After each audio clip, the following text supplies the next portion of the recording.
կնիքի հետևում կանգնած էր գաղտնիք։ Դրա համար երբ այստեղ Աստված շարադրում է սա, նա պատրաստվում է բացահայտել գաղտնիքը, որը ոչ ոքի չպետք է հայտնի լիներ, մինչև այդ կնիքը չբացվեր։ Դրա համար անցյալում ոչինչ բացահայտված չէր, ահա թե ինչու այս ժամին մենք տեսնում ենք այս չորրորդ կնիքը, որովհետև այս կնիքը, նկատի ունեցեք, այս կանչը, այս անձը պետք է լինի արծիվ, իսկ այդ արծիվը մարգարե է մարգարեական տեսողությամբ, մարգարեական ժամանակաշրջանում։ Քանի որ նախորդ ժամանակաշրջանում սրանից առաջ մարդու ժամանակաշրջան էր, բայց այս ժամանակաշրջանը մարգարեական ժամանակաշրջան է, որովհետև պետք է բացվեր 7 կնիքներով գիրքը եւ այն ճշմարտությունը, որը կնքված էր այդ գրքում։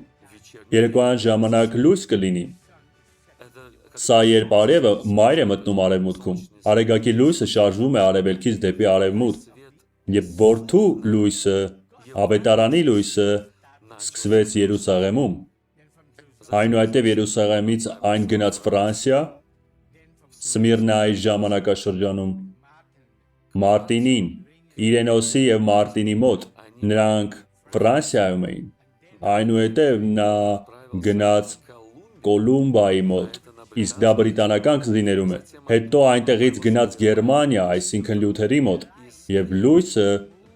շարժվում էր որոշակի ուղեգծով, որոշակի ժողովուրդների մոտ նա շարժվում էր արևելքից դեպի արևմուտք, իսկ այդ լույսի լիությունը եւ ամբողջական վերականգնումը եւ արծվի ժամանակաշրջանը, երբ Աստված պիտի այցելի ժողովրդին, լինելու են աշխարհի արևմտյան մասում։ Եվ ահա այստեղ աշխարհի արևմտյան մասում մենք տեսանք մարգարեի, որը բարձրացավ Ամերիկայի Միացյալ Նահանգներում, եւ նա ստացավ հանձնարարություն երկրորդ համաշխարհային պատերազմից հետո 1946 թվականին։ Հասու հրեշտակը հայտնվեց նրան մայիսի 7-ին եւ հանձնարարեց նրան։ Եվ նա դուրս եկավ ճանապարհ, Աստված ասաց. ես քեզ երկու նշան կտամ, իսկ ինչու Աստված տվեց երկու նշան։ Աստված ցանկանում էր մարդկանց ուշադրությունը հրավիրել այն բանի վրա, որ սա խաչմերուկի ժամանակ էր, քանի որ երկրի վրա տեղի էին ունենում իրադարձություններ կապված երկրորդ պատերազմի հետ, համաշխարհային պատերազմի հետ։